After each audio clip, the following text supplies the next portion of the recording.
Bienvenue dans cette série de programmes dont le thème est le défi de la croix. J'ai avec moi le pasteur Mickey Hardy pour continuer ce programme. Et bienvenue Mickey. Merci Fabien. Dans notre introduction, on avait vu comment la vie chrétienne reliée à la croix, cette croix touche beaucoup de domaines dans la marche chrétienne. Et donc, on va commencer à parler au niveau du salut, par exemple. Le salut, quelle est cette relation avec la croix? Parce qu'on sait que le salut commence à la croix, n'est-ce pas? Mais est-ce que c'est juste simplement prendre une décision, recevoir Jésus dans son cœur et puis on est sauvé? Mais où est la croix dans cette marche? Comment tu vois ça? Écoute, premièrement, si nous regardons l'épître de Paul aux Éphésiens, oui, nous réalisons que nous avons été sauvés par la grâce, oui, au moyen de la foi. Donc c'est une grâce d'être sauvé, de pouvoir devenir un enfant de Dieu. Oui. C'est extraordinaire. Mais le fait demeure que nous ne pouvons pas éviter la croix pour le salut des hommes. Ça commence là. C'est bien clair. Que la mort de Jésus-Christ sur la croix est la clé pour le salut des hommes. Ça, c'est clair. Et donc, qu'est-ce qui se passe quand quelqu'un est sauvé? Je crois que quand nous entendons l'Évangile, nous ressentons le cœur de Dieu envers nous, parce que quand on parle de la croix, on parle de Jésus, on parle du Fils de Dieu, on parle de la meilleure chose que Dieu avait. Dieu n'a pas hésité à envoyer son Fils unique à mourir pour nous sur cette croix. Et ça, c'est la grande preuve de l'amour de Dieu envers les hommes.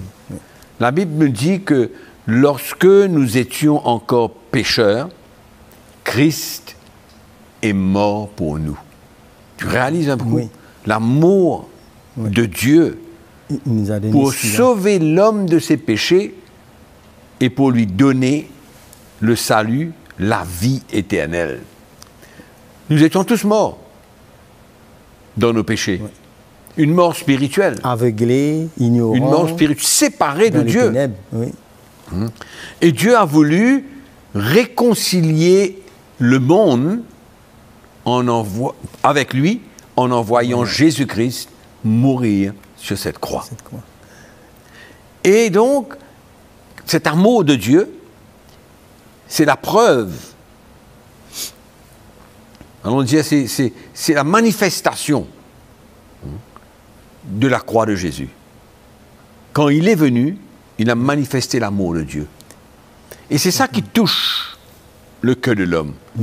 Quand on réalise la nature de notre péché, la croix révèle la nature de notre péché. Nous savons que la loi aussi a révélé le péché dans l'homme, mais quand Christ est venu mourir pour nous et quand on entend l'Évangile, on ressent ce que Jésus a fait pour nous. C'est comme ça qu'on répond. Mickey, mais ce salut, ça c'est une œuvre de Dieu, ça. C'est pas une œuvre d'un homme. Cette conviction, il y a réellement la part de l'Esprit de Dieu qui nous convainc là. Et il nous montre la croix, n'est-ce pas? Comment? C'est le Saint-Esprit qui vient et qui témoigne à notre cœur l'amour de Dieu, qui nous montre notre péché, qui nous emmène dans cette conviction de péché, qui nous montre notre séparation avec Dieu, et qu'à travers la mort de Jésus-Christ, c'est le seul moyen d'obtenir le salut. Jésus a dit que je suis le chemin, la vérité et la vie. Nul ne peut aller au Père que par moi seul. Donc, le Saint-Esprit va nous convaincre de l'amour de Dieu pour nous, de notre état, suite à la mort de Jésus. Et c'est comme ça qu'on arrive à croire. Et qu'est-ce que ça emmène en nous finalement? La repentance. La repentance. La repentance est le moyen pour nous d'être sauvés. Amen. Quand on voit ce que Jésus a fait pour nous, on réalise notre état et on se repent. C'est la même chose qui s'est passée première prédication de l'apôtre Pierre. Peut-être qu'on peut regarder ça un petit coup dans le livre des Actes. Les Actes, oui.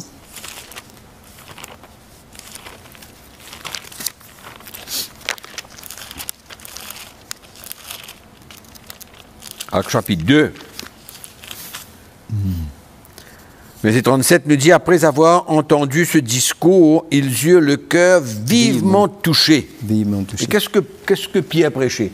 Il prêchait la mort de Jésus, il prêchait la résurrection de Jésus-Christ, il parlait pourquoi Christ était venu mourir, et à ce moment-là, tous ces Juifs qui étaient là, qui écoutaient, furent vivement touchés. Dans le cœur, ils ont dit, ben, frère, qu'est-ce que nous avons besoin de faire? Ils ont demandé, que devons-nous faire? Que devons-nous faire? Il y avait une telle conviction qu'ils ressentaient l'amour de Dieu, ils avaient compris que Jésus était venu mourir pour eux. Et c'est là que Pierre leur dit, repentez-vous. Et que chacun de nous soit baptisé au nom de Jésus-Christ pour le pardon de vos péchés, et vous recevrez le don du Saint-Esprit.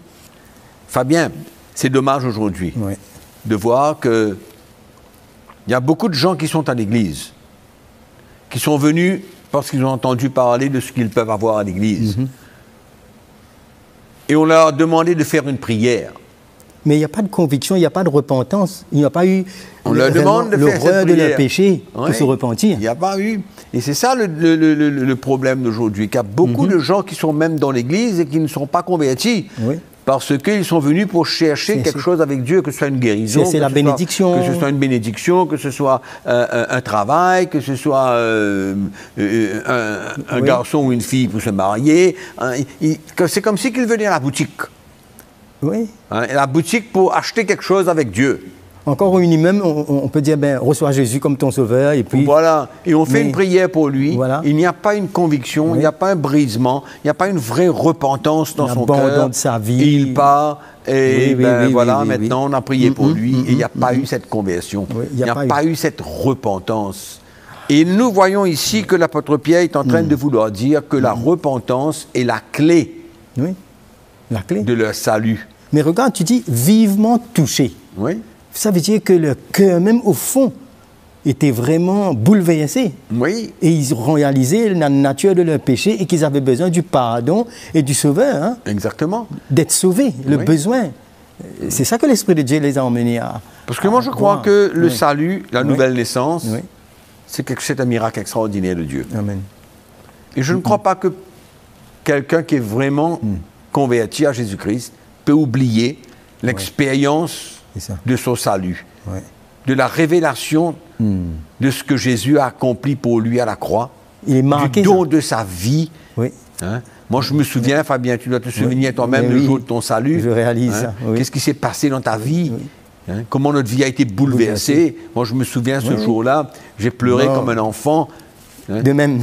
J'ai pleuré comme un enfant de voir mon état et de réaliser que j'avais été pardonné de mes péchés et que toute ma vie passée n'existe plus et que j'avais été justifié par Dieu. J'étais maintenant quelqu'un de juste devant le Seigneur. C'était un trésor inestimable, un miracle. Quelque chose d'extraordinaire. Qui peut faire ça? C'est pas la main de l'homme.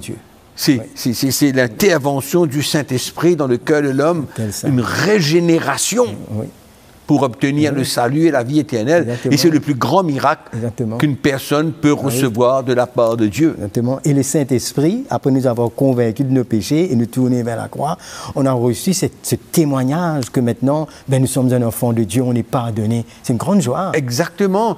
Quelqu'un qui est né de nouveau ne peut pas se poser la question.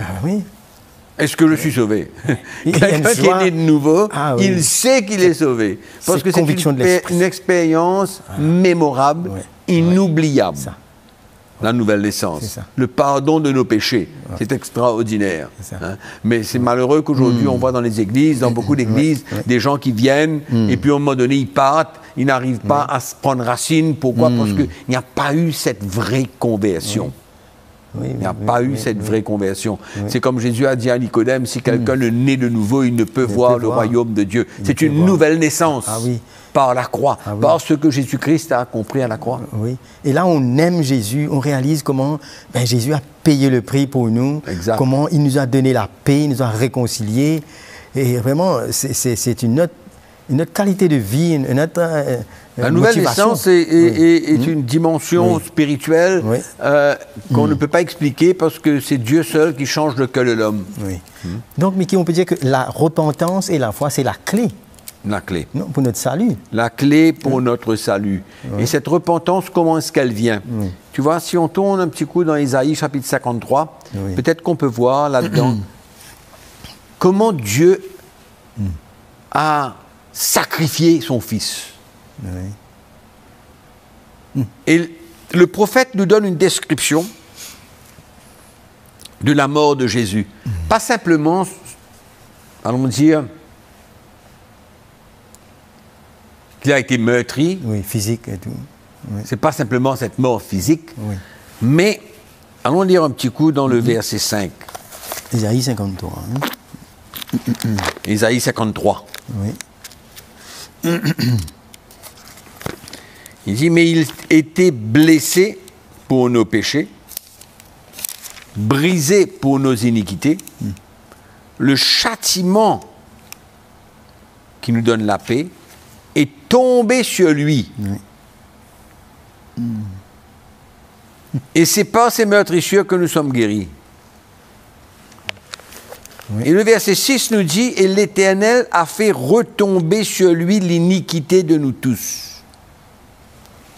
Parce que nous étions tous errants comme des brebis, où chacun suivait sa propre voie.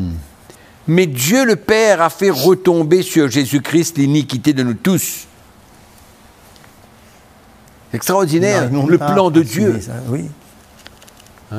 la richesse et la profondeur, la profondeur de cette croix, la profondeur de la mort de Jésus-Christ. Et il continue, et il dit au verset 10, « Il a plu à l'Éternel de le briser par la souffrance. » Donc il avait un prix à payer. Il fallait que ça se passe comme ça. Il fallait que ça se passe comme ça, il n'y avait pas d'autre moyen. Il fallait que le sang soit versé. C'est ça le plan. La malédiction, le châtiment est tombé sur lui. Il a été fait malédiction pour nous. Tu réalises? La loi qui révélait le péché était devenue une malédiction pour nous parce que cette loi ça nous condamnait. Elle nous condamnait à mourir spirituellement parce qu'on n'arrivait pas, personne, à plaire à Dieu. Et malgré nos bonnes œuvres, toutes nos bonnes intentions, rien ne pourrait satisfaire la justice de Dieu. La loi nous condamnait. Rien. Et donc, la Bible nous dit qu'il s'est fait malédiction pour nous. À cause donc du péché, il a pris la malédiction.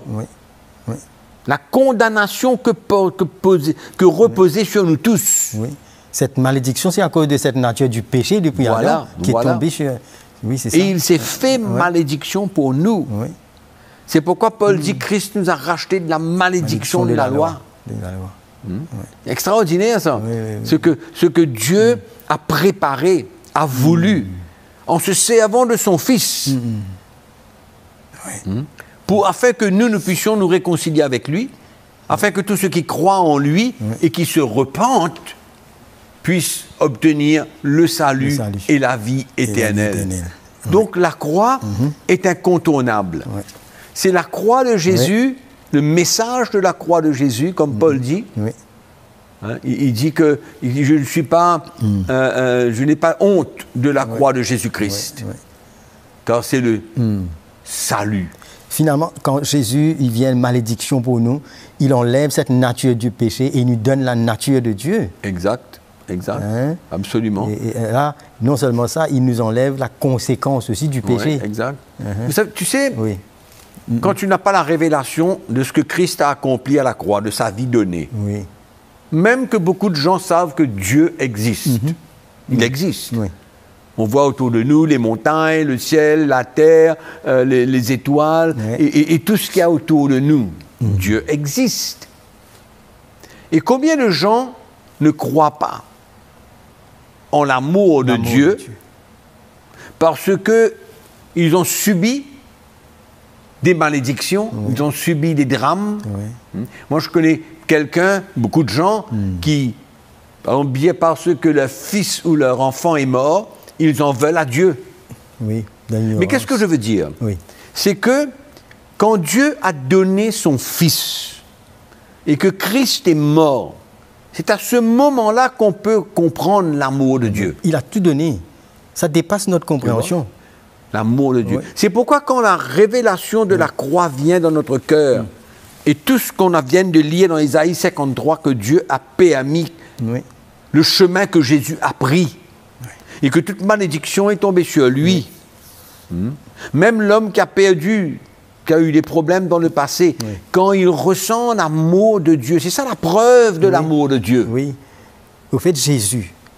Alors, qu'est-ce qui se passe avec l'homme qui est dans cet état?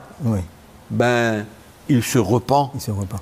Il se repent, il donne sa vie à Jésus, il ressent l'amour de Dieu pour lui, parce que la Bible nous dit que c'est Dieu qui nous a aimés le premier. Ce n'est pas nous qui l'avons aimé en premier, c'est lui qui nous a aimés. Et la croix est la manifestation de son amour à travers Jésus. Alléluia.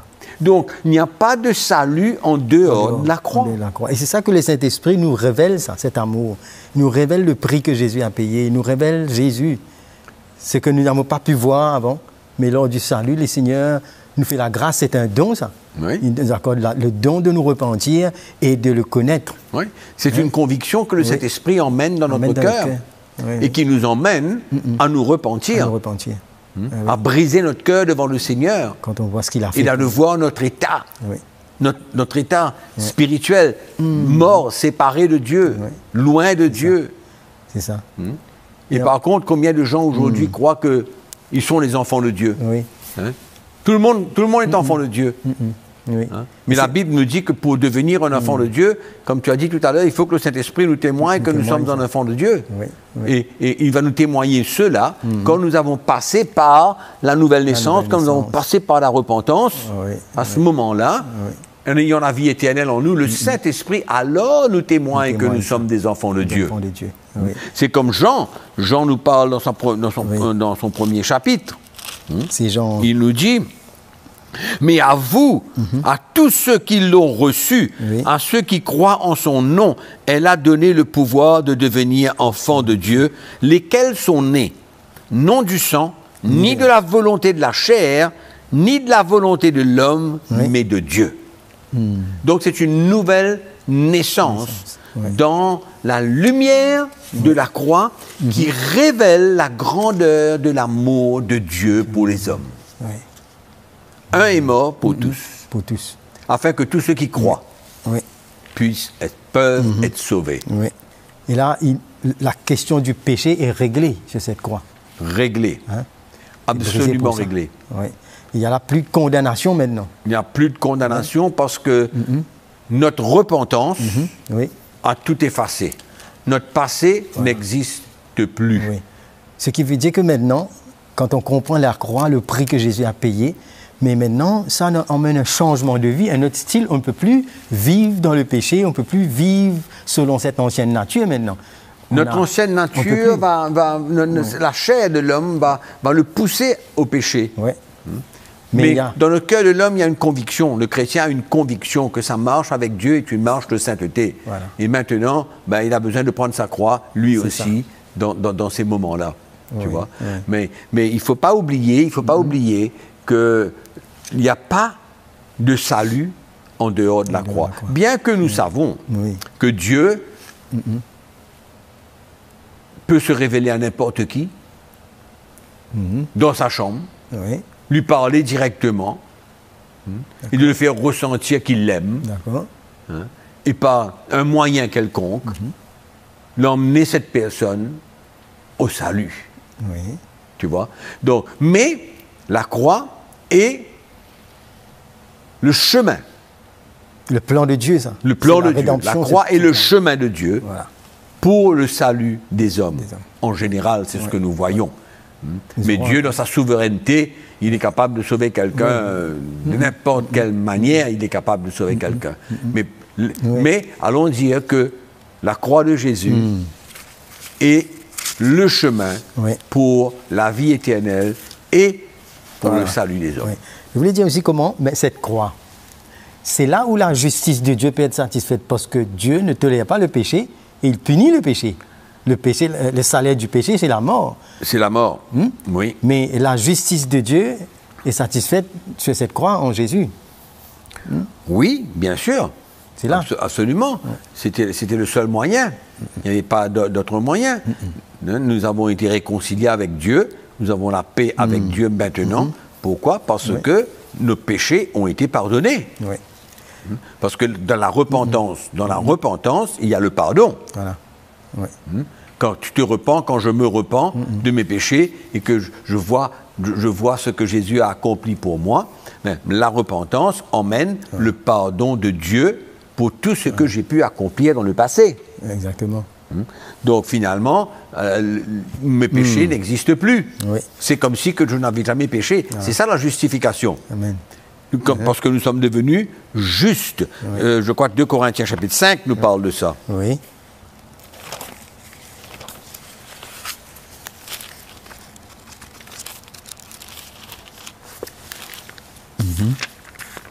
De Corinthiens chapitre 5, nous dit au verset 21, celui qui n'a point connu le péché, il l'a fait devenir péché pour nous, afin que nous devenions en lui justice de Dieu. Amen. Oui. Donc, le salut, c'est la justification de l'homme. C'est une expérience où l'homme qui s'est repenti, il reçoit la justification. Oui. En d'autres mots, ça veut dire quoi? Il est vu par Dieu comme étant un homme juste. Par la foi. À cause de ce que Jésus a fait. Le salut par la foi, par la grâce, au moyen de la foi. Il faut la foi.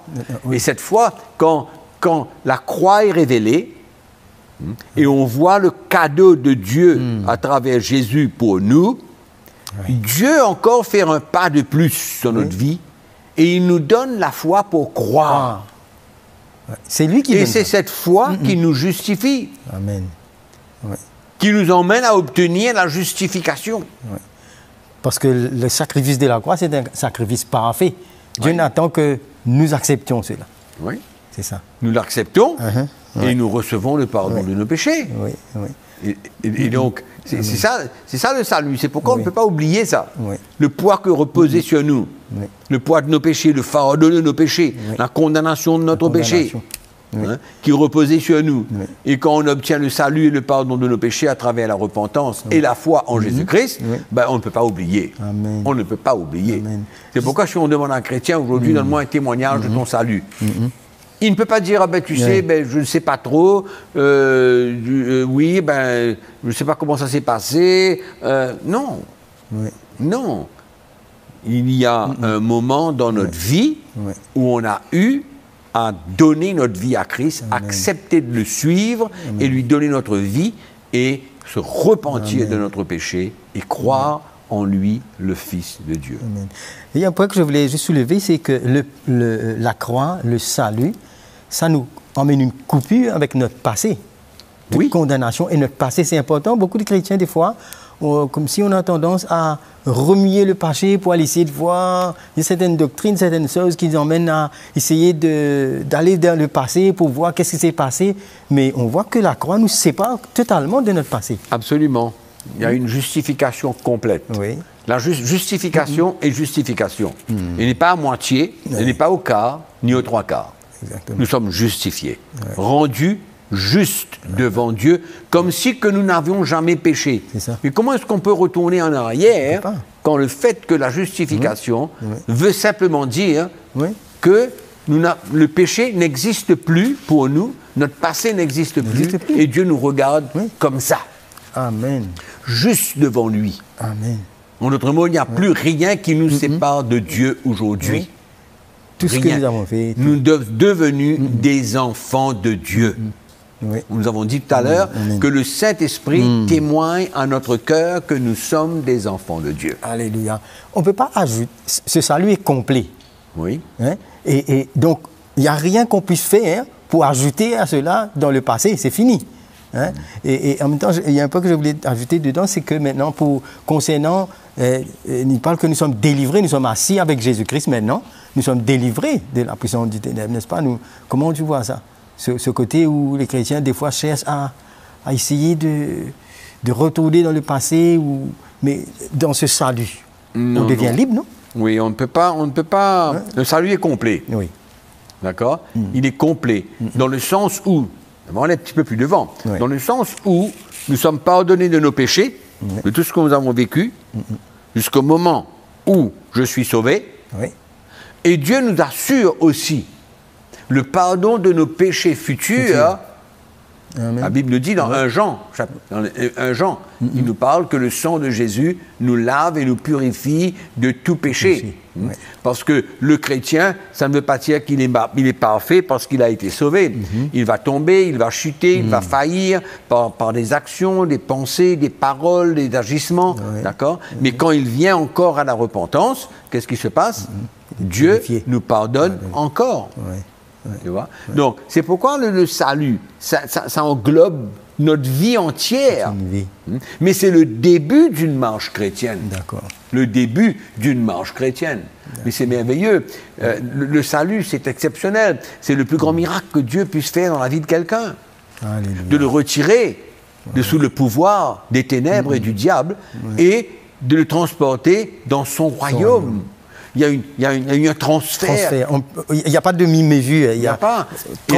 Et la croix est la clé pour le salut de l'homme. Exactement. Ce que Jésus a accompli à la croix. S'il n'y a pas de croix, il n'y a pas de salut. S'il n'y a pas de croix, bien sûr qu'il n'y a pas de résurrection. Et s'il n'y a pas de résurrection, la Bible nous dit que notre foi est vaine. Oui.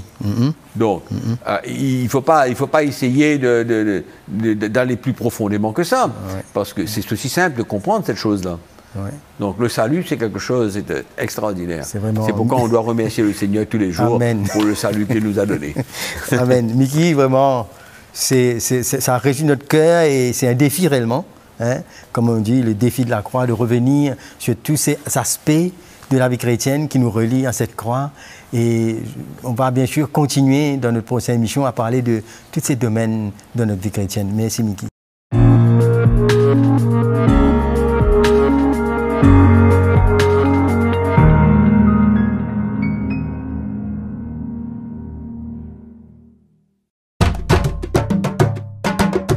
Pour plus d'informations, visitez le www.ctmi.org.